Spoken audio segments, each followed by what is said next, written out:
परेशान सखी देवरा न दान सखी बानी परेशान सखी देवरा न दान सखी तो सुते कोरावा में सखिया बिहान करिला का बतलाई का हम सुनाई रात के सेजी पे बवाल करेला का बतलाई का हम सुनाई रात के सेजी पे बवाल करेला।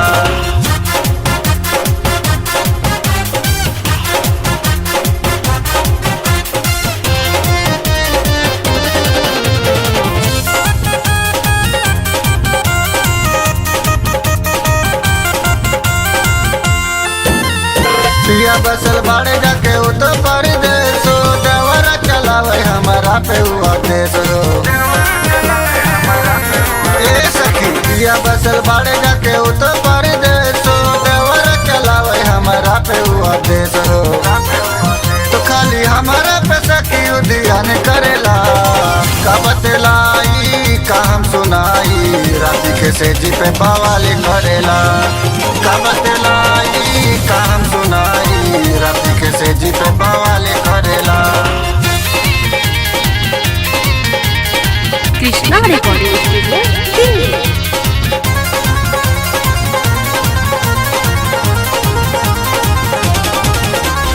सुती जब रतिया में चुप चाप आवेला सखियो रहनी ओके तने कौना भावेला सुती जब रतिया में चुप चाप आवेला सखियो रहनी ओके तने कौना भावेला तो हमरे राजाऊ के थाती जियान करेला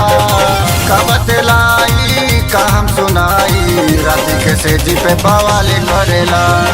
का बतलाई का हम सुनाई रात के सेजी पे बवाल करेला। बानी परेशान सखी देवरा न दान सखी बानी परेशान सखी देवरा न दान सखी तो सुते कोरावा में सखिया बिहान करिला का बतलाई का हम सुनाई रात के सेजी पे बवाल करेला का बतलाई का हम सुनाई रात के सेजी पे बवाल करेला।